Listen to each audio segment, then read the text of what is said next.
Lead दी बेटा।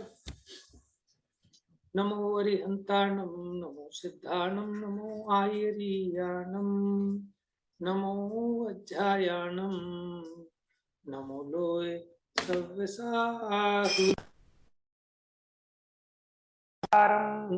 भेत्तारं कर्म भूभृतां ज्ञातारं विश्वतत्त्वानां वंदे तद्गुणलब्धये। सम्यक्त्व के बाह्य साधनों की चर्चा अपनी चल रही है, जिसमें हमने त्रियंच गति, नरक गति और मनुष्य गति में देखा। अब चर्चा अपने को करनी है देव गति में। बाह्य निमित्त क्या क्या होते हैं सम्यक्त्व के।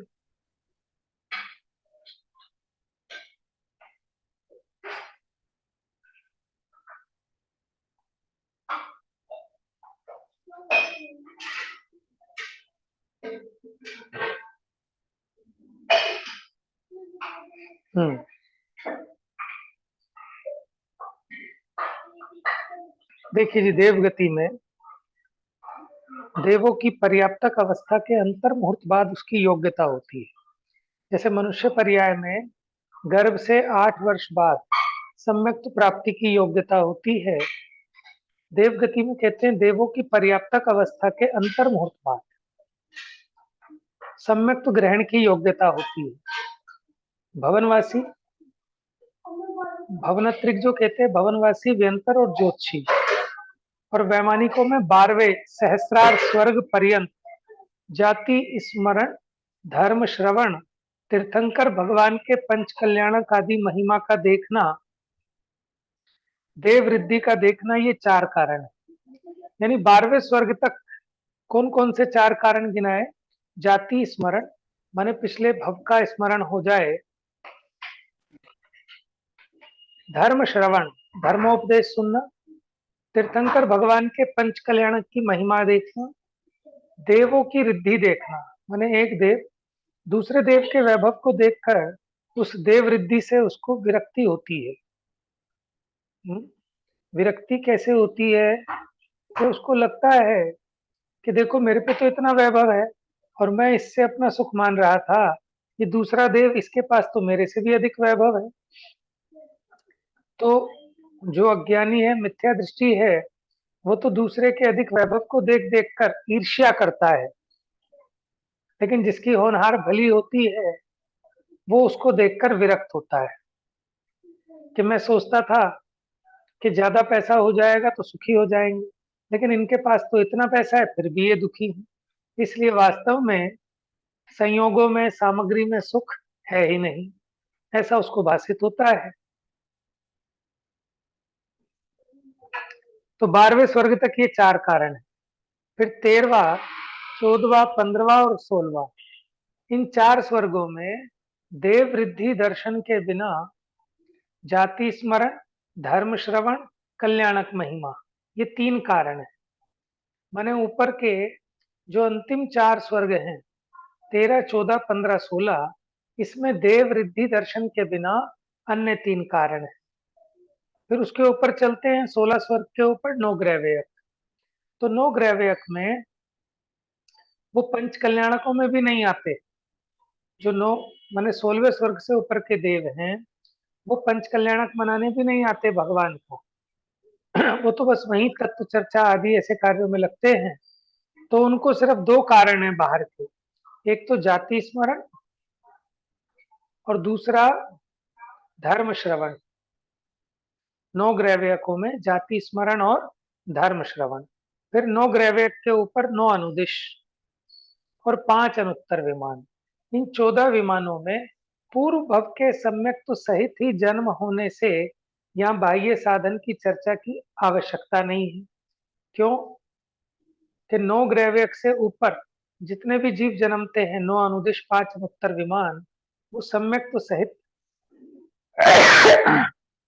सॉरी सम्यक तो सहित जन्म लेते हैं। ठीक है, यानी मिथ्या दृष्टि जीव मरकर स्वर्ग में जाए तो ऊपर से ऊपर कहां तक जा सकता है मिथ्यात्व को लेकर? 9वें ग्रहव्यक तक। ठीक है ना, अंतिम ग्रीवक लोक की हद पायो अनंत वीर्यापत, वह सम्यक ज्ञान न लाद्यो, दुर्लभ निज में मुनि साध्यो। तो इस प्रकार यह सम्यक्त्व के बाह्य कारणों की चर्चा हुई। इस प्रकार यथा योग्य अंतरंग और बहिरंग साधनों की सन्निधि में सम्यक्त्व उत्पन्न होता है। तो चर्चा भैया अपनी क्या इसमें चल एक रही थी? बात है हम्म। कि जैसे जो अभव्य जीव हैं हम्म। वो भी नौ ग्रह तक जा सकता है, मिथ्या दृष्टि तो रहेगा ही वो हाँ, हमेशा। जा सकता है। तो नौ नौ नौवे ग्रह तक जाएगा तो कुछ ना कुछ तो धर्म करके ही जाएगा। तो उसको भी वो तो बहुत तड़पता होगा फिर कि भैया हमें, मुझे कब मिलेगा ये सुख, मुझे कब मिलेगा सुख, उसको तो बहुत तड़पन होती होगी फिर। नहीं, कोई अलग से कोई अलग टाइप की तड़फन नहीं है। जैसी अन्य भव्य जीवों को होती है वैसी ही होती होगी। ऐसा कोई स्पेसिफिक नहीं है। देखो, जैसी जिसकी योग्यता होती है, जैसा जिसका उदय होता है, उसी के अनुकूल परिणाम होते हैं। अगर उसको इतनी ज्यादा रुचि और ललक हो ना, तो फिर उसका काम भी हो जाए। ठीक है, तो अगर वो अभव्य है तो उसकी योग्यता भी ऐसी रहती है। देखो, ये तो हमें ऐसा लगता है कि जो अभव्य है उस बेचारे का क्या कसूर है। जैसे हमें जगत में लगता है कि कोई स्त्री ऐसी हो कि जिसके पुत्र उत्पन्न होने की योग्यता नहीं है, ठीक है ना, और उसके पुत्र उत्पन्न नहीं हो, तो वो कितना झटपटाती है, कितना दुखी होती है। इसी प्रकार कोई अभव्य जीव है, वो सम्यक तो उत्पन्न करना चाहता है, लेकिन उसके सम्यक उत्पन्न नहीं होता। ठीक है। इसी प्रकार आपको लगता है ना, देखो, जो वो बांझ स्त्री की बात है, उसकी इच्छा ही उल्टी है, क्योंकि वो परद्रव्य का परिणमन अपने हिसाब से चाहती है। वो तो जगत में सभी के काम ऐसे देखे जाते नहीं बनते, क्योंकि पर का कोई भी कार्य हम कर ही नहीं सकते। बांझ स्त्री और जो माने बच्चा पैदा करने के योग्य स्त्री है, दोनों ही चाहकर भी कोई उनकी इच्छा के हिसाब से काम नहीं होता। क्योंकि सब चाहते हैं कि हम पुत्र को अच्छा, योग्य है, बहुत सुंदर, बहुत इंटेलिजेंट ऐसे पुत्र को उत्पन्न करें, लेकिन कर पाते हैं क्या? तो परद्रव्य का परिणमन अपने हिसाब से होता नहीं है। लेकिन उस बांझ स्त्री को माने डॉक्टर ने कह दिया कि आपके पुत्र नहीं हो सकता, इसलिए उसको खेद होता है। लेकिन ऐसे भी देखे जाते हैं कि जिसको सब डॉक्टरों ने मना कर दिया था, उसको 20 साल बाद बच्चा पैदा हो जाता है। समझ में आया? और जिसके कोई समस्या नहीं होती उसके भी नहीं होते। तो वो तो परद्रव्य संबंधी बात है। लेकिन यहाँ जो सम्यक्त की बात है, ये जीव के अपने परिणमन की बात है। ठीक है।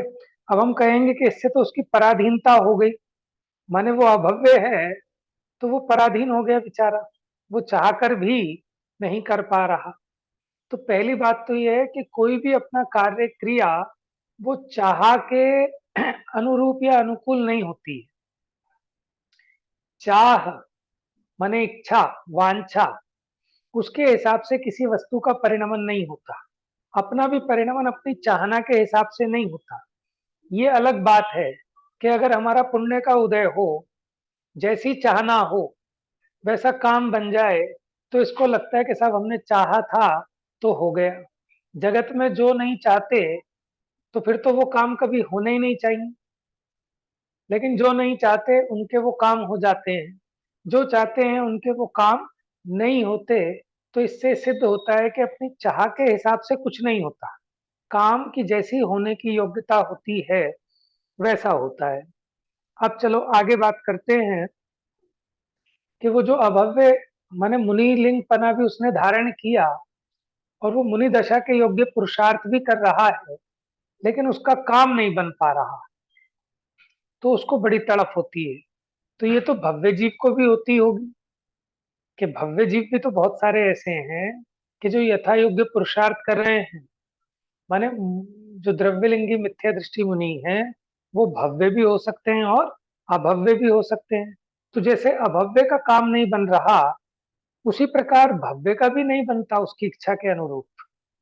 तो वहां जैसा दुख और जैसी खेद उसको होता है, वैसे ही खेद अभव्य को होता है। उसको ये थोड़ी ना पता है कि मैं अभव्य हूँ। ठीक है, उसको ये नहीं पता। और देखो दूसरी बात, जिसका जैसा जो पर्याय मिलती है ना, वो व्यक्ति उसमें तन्मय है, मस्त है। मुनिराज को लगता है कि बेचारे अज्ञानी प्राणी दुखी हैं, ये जगत के प्राणी दुखी हैं। लेकिन इन जगत के प्राणियों से पूछो भैया दुखी हो क्या, वो क्या कहते हैं कि भाई साहब हमें तो लगता है कि दुखी आप वो हो। कहते हैं वो कहते हैं बेचारे मुनिराज। समझ में आया ना? तो देखो, जिसकी जैसी होनहार है उसकी बुद्धि भी वैसी ही चलती है, उसके माने सब चीजें उसके अनुकूल चलती है। तो हम और आप सोच रहे हैं, है? अब देखो,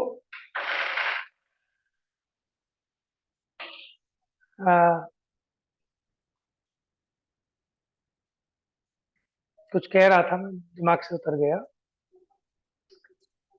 तो ऐसा नहीं है कि कोई किसी की पराधीनता से, कि जैसा उसका उदय है उसके अनुरूप ही उसके भाव होते हैं यथा योग्य, वो उन क्रियाओं में ही मस्त हो रहा है।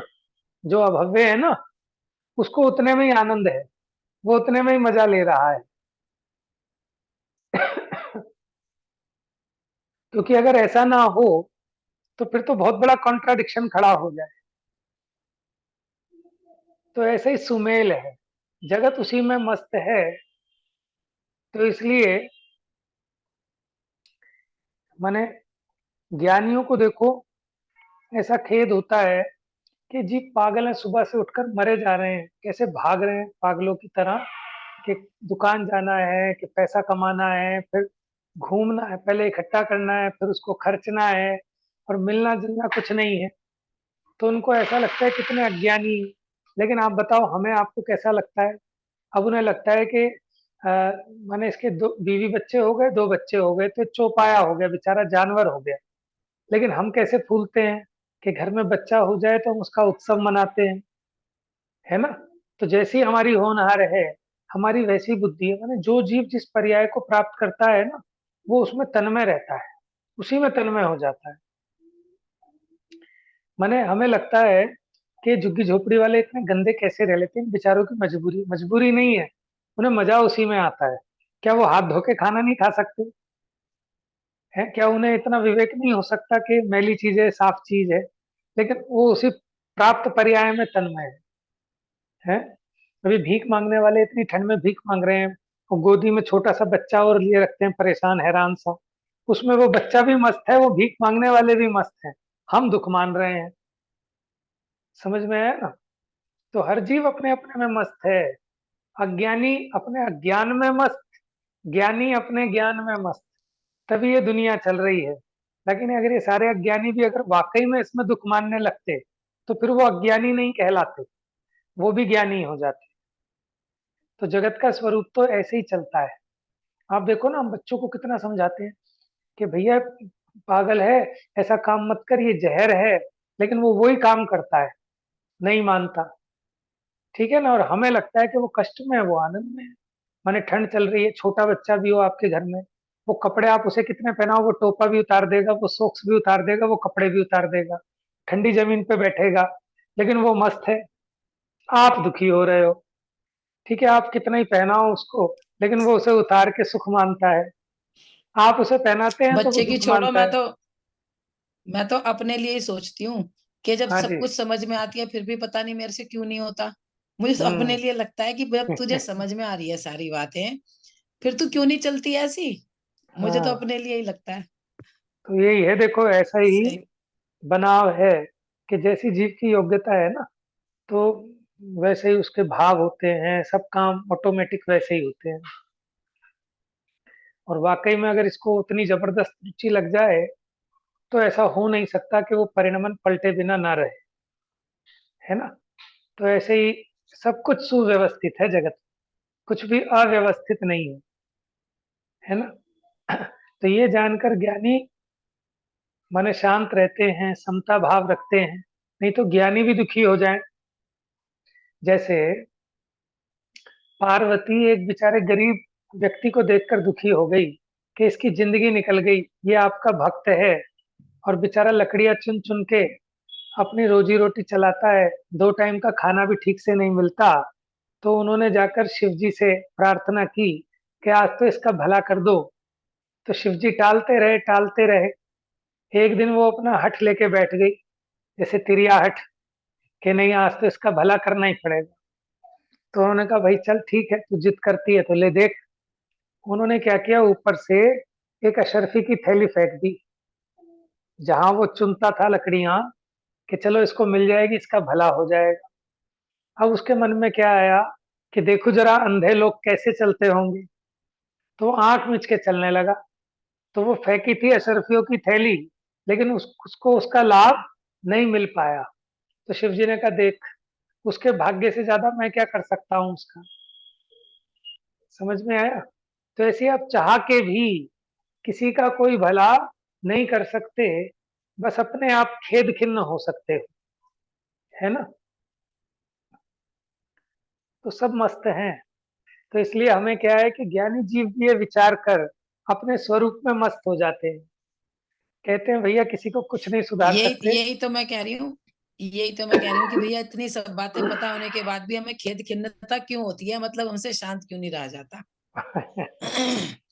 जब पता है दूसरे का कुछ नहीं कर सकते, और हाँ। फिर भी अरे ऐसा कर दें, अरे इसके साथ ऐसा हो रहा है, फिर पता नहीं, जब हम अपने पे ही कंट्रोल नहीं कर हम्म। सकते बताओ तो दूसरे पे क्या करेंगे। तो हम देखो, भले किसी का भला करने का परिणाम भी आया, लेकिन उसमें क्या होता है, आकुलता ही होती है ना। कि ये बात ठीक है कि पुण्य तो बंधेगा, लेकिन उस आकुलता से तो आत्मा का घात हो रहा है। वो जो आकुलता होती है, जो वेदना होती है, ठीक है ना। अभी हम तात्विक विश्लेषण कर रहे हैं, वो भाव आए बिना रहेगा नहीं भूमि का प्रमाण। ठीक है। पहले बुरा करने का भाव छुटता है, उसके बाद में भला करने का भाव छुटता है। ऐसा नहीं होता कि बुरा करने का भाव तो आता है और ये छल ग्रहण करे कि भला करने का भाव तो खेद खेद करने वाला है।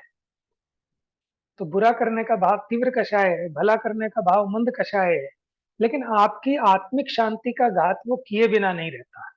जब आपको पता चले कि किसी जगह कोई परेशान है, हैरान है, तो आपको लगे कि मुझे उसकी हेल्प करनी है। ठीक है, आप हेल्प करना चाहते हैं, लेकिन वो उल्टा समझता है। आप करते हैं भलाई के लिए, उसको बुरा लगता है, तो आप अपने आप में ही खेद खिन्न होकर रह जाते हैं। ठीक है, क्योंकि आप चाहकर भी किसी का भला कर नहीं सकते। फिर अंत में यही समझ में आता है कि भगवान सही कहते हैं कि कोई किसी का भला बुरा नहीं कर सकता, और दूसरे को सुधारने का भाव वो अज्ञानता ही है। लेकिन जो जितना राग होता है, उस प्रमाण भूमिका में वो राग आए बिना नहीं रहता, फिर उसका प्रतिक्रमण प्रायश्चित खेद भी यथा योग्य होता है। ठीक है, ऐसे ही होता है साधक की भूमिका में। तो अपना सूत्र चल रहा था, निर्देश स्वामित्व साधन अधिकरण स्थिति विधानतः। यानी किसी भी पदार्थों को जानने के, उसके अधिगम के ये और अन्य उपाय थे कि पहले उसके स्वरूप को जानो, कि उसके स्वामी कौन कौन है ये जानो, साधन क्या है। अभी हमने बहिरंग साधन जाने ना, सम्यक्त के साधन क्या है। अब जानेंगे अधिकरण। अधिकरण मैंने होता है आधार। तो सम्यक दर्शन का अधिकरण क्या है? सम्यक दर्शन का अधिकरण भी आत्मा ही है। और उपचार से देखें तो एक राजू चौड़ी, कुछ कम 13 राजू ऊंची, तीन लोक के बीचों बीच स्थित त्रस नाली में ही सम्यक दर्शन होता है। क्योंकि सम्यक दर्शन जो त्रस जीव हैं उन्हीं को हो सकता है, स्थावर जीवों को नहीं हो सकता। तो त्रस जीव कहाँ रहते हैं? त्रस नाली में रहते हैं, तीन लोक के बीचों बीच, एक राजू चौड़ी, एक राजू गहरी, और कुछ कम 13 राजू ऊंची। ये जो त्रस नाली है, इसी में त्रस जीव रहते हैं। तो अगर व्यवहार से देखें तो त्रस नाली में ही सम्यक दर्शन होता है, इसलिए वो भी उसका अधिकरण। और वास्तव में तो आत्मा में ही सम्यक दर्शन होता है, इसलिए आत्मा अंतरंग अधिकरण है और बाह्य अधिकरण त्रस नाली है। अब अधिकरण के बाद आ गया स्थिति। स्थिति माने पीरियड, टाइम, ड्यूरेशन, काल। कि वो जैसे सम्यक दर्शन है, तो उसकी स्थिति क्या है, कितने काल तक रहेगा। तो औपशमिक सम्यक्त की तो जगन्य भी और उत्कृष्ट भी। यानी मिनिमम और मैक्सिमम स्थिति अंतर मुहूर्त है। अंतर मुहूर्त बताया था परसों तरसों हमने। क्या होता है अंतर मुहूर्त? इसका शब्द से ही आप अर्थ बताइए। एक मुहूर्त से एक आवली के बाद एक मुहूर्त से पहले सारे जो हैं वो सारे अंतर मुहूर्त हैं। सही है। एक आवली एक समय का जगन्य अंतर, वहां से स्टार्ट करके जो उत्कृष्ट मुहूर्त है 48 मिनट का, उसमें एक समय कम करो तो वो कहलाएगा अंतर मुहूर्त, यानी एक मुहूर्त के भीतर भीतर, लेकिन एक आवली एक समय से ऊपर।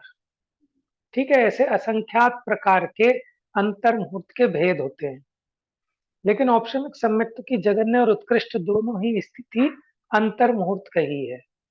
संसार, अब ये पढ़ने में नहीं आया कि कौन सा अंतर मुहूर्त होगा, तो वो यही कहते हैं फिर यथा योग्य, जैसा भगवान के ज्ञान में आया वो प्रमाण है। संसारी जीव की अपेक्षा क्षयिक सम्यक्त्व, अभी हमने औपशमिक सम्यक्त्व की बात की, अब क्षयिक सम्यक्त्व की बात करते हैं, क्योंकि क्षयिक सम्यक्त्व संसारी जीवों के भी होता है और मुक्त होने के बाद भी बना रहता है क्षयिक सम्यक्त्व। इसलिए अभी पहले संसारी जीवों की अपेक्षा क्षयिक सम्यक्त्व की जगन्य स्थिति अंतर्मूर्त है। कि अरे जगन्य स्थिति कैसे हो सकती है इसमें, क्या ये क्षयिक सम्यक्त्व होने के बाद छूट सकता है क्या? क्षयिक सम्यक्त्व होने के बाद छूट सकता है क्या? नहीं, छूट तो नहीं सकता, लेकिन फिर उसके बाद उससे केवल ज्ञानी हो जाए। Very good. उसके बाद वो मुक्त हो जाएंगे, उस अपेक्षा ये पीरियड गिनाया संसार की अपेक्षा, कि कोई सम्यक दर्शन होने के बाद अंतर्मूर्त में मुक्त हो जाए, तो उसका संसार में क्षयिक सम्यक्त्व की स्थिति कितनी रही? अंतर्मूर्त। और अधिक से अधिक क्षयिक सम्यक्त्व होने के बाद कितने काल तक संसार में रुक सकता है, वो उसकी संसार की अपेक्षा उत्कृष्ट स्थिति होगी। तो कहते हैं उत्कृष्ट स्थिति अंतर्मुहूर्त सहित 8 वर्ष कम, 2 कोटि पूर्व अधिक 33 सागर है। अब ये कैसे बनेगी 33 सागर? देखो, जैसे यहाँ कि कोई माने कर्म भूमि का मनुष्य है, उसकी उत्कृष्ट स्थिति 1 कोटि पूर्व होती है, लेकिन सम्यक दर्शन कब हो सकता है? 8 वर्ष, एक अंतर मुहूर्त गुजरने के बाद वो सम्यक उत्पन्न कर सकता है, क्षयिक सम्यक। तो 8 वर्ष का होने पर उसने क्षयिक सम्यक पैदा किया। अब बाकी जो स्थिति बची थी 1 कोटि पूर्व की मनुष्य दशा की, उसमें रहा, ठीक है, लेकिन उसने मानो सम्यक तो होने से पहले अगर देवायु बांध ली तो वो देवायु में गया। अब देवायु मान लो उत्कृष्ट 33 सागर हो सकती है, तो 33 सागर की सर्वार सिद्धि की आयु में गया, ठीक है। वहां से फिर वापिस आया, यहाँ मनुष्य बना, और कर्म भूमि का मनुष्य बनकर उसी भव से मोक्ष जाना है, तो उसकी उत्कृष्ट आयु कितनी हो सकती है? 1 कोटि पूर्व। तो 1 कोटि पूर्व पहले पर्याय का था, 1 कोटि पूर्व ये 2 कोटि पूर्व, लेकिन जो सम्यक हुआ था पहले 8 वर्ष का होने के बाद, तो 2 कोटि पूर्व में 8 वर्ष एक अंतर मुहूर्त कम, ठीक है, लेकिन 33 सागर और जोड़ दो उसमें, तो इसलिए इतना काल बन गया अंतर मुहूर्त सहित 8 वर्ष कम, 2 कोटि पूर्व अधिक 33 सागर है। और मुक्त जीवों की अपेक्षा कितना काल क्षयिक सम्यक्त्व का? कि सादी अनंत काल, माने प्रारंभ हुआ लेकिन अब अनंत काल तक वो बना रहेगा। अब कौन सा बचा? क्षयोपशमिक सम्यक्त्व भी लेंगे। भाव यह है कि कोई निकट भव्य संसारी जीव अंतर मुहूर्त में क्षयिक सम्यक्त्व उत्पन्न कर उसी समय छपक श्रेणी चढ़कर केवल ज्ञानी हो गया और आयु का क्षय होते ही मुक्त हो जाता है। इस प्रकार क्षयिक सम्यक्त्व की जगन्य स्थिति अंतर मुहूर्त घटित हो जाती है। 1 कोटि पूर्व मनुष्य आयु वाला कोई जीव 8 वर्ष एक अंतर मुहूर्त में क्षयिक सम्यक दृष्टि हो गया, यहाँ अपनी आयु पूरी करके 33 सागर आयु वाले सर्वार सिद्धि विमान में अहम इंद्र हुआ। फिर वहां से 1 कोटि पूर्व की आयु वाला मनुष्य होकर केवल ज्ञानी होकर आयु पूरी करके मुक्त हो गया। इस प्रकार 8 वर्ष अंतर मुहूर्त कम, 2 कोटि पूर्व अधिक 33 सागर उत्कृष्ट स्थिति घटित होती है। देखो ये याद रखने पे याद नहीं रहेंगी, आप समझ लोगे ना इन चीजों को तो फिर याद रहेंगे। मुक्त जीवों की अपेक्षा नवीन प्रकट हुआ होने से, क्योंकि मुक्त तो अभी हुआ है नहीं, तो मुक्ति की अपेक्षा है नया है, इसलिए इसको कहा सादी। और अंत रहित होने से अनंत। इस प्रकार ये क्षयिक सम्यक तो मुक्त जीव की अपेक्षा सादी अनंत है। अब क्षयोपशमिक सम्यक की बात। देखो, जगन्य स्थिति तो अंतर्मुक्त है क्षयोपशमिक सम्यक की भी, और उत्कृष्ट स्थिति देखना, क्षयोपशमिक सम्यक की उत्कृष्ट स्थिति 4 कोटि पूर्व अधिक 66 सागर। अब इसको समझते हैं कैसे।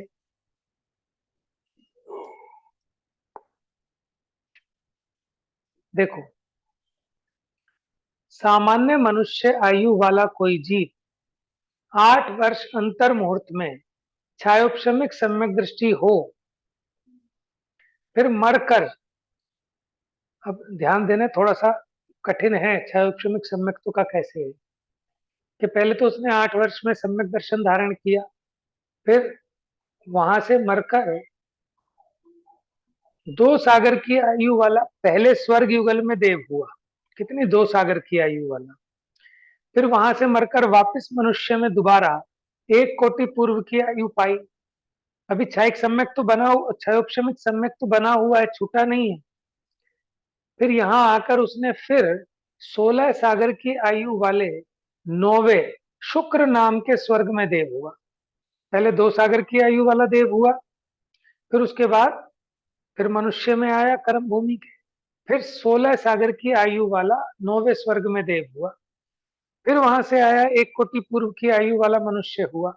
अब की बार उसने 18 सागर की आयु बांधकर 12वें स्वर्ग में गया, फिर वहां से कोटि पूर्व आयु वाला मनुष्य हुआ, फिर 30 सागर आयु वाला अहमिंद्र हो गया। पहले 2 सागर, 2 सागर के बाद कितने हुए फिर?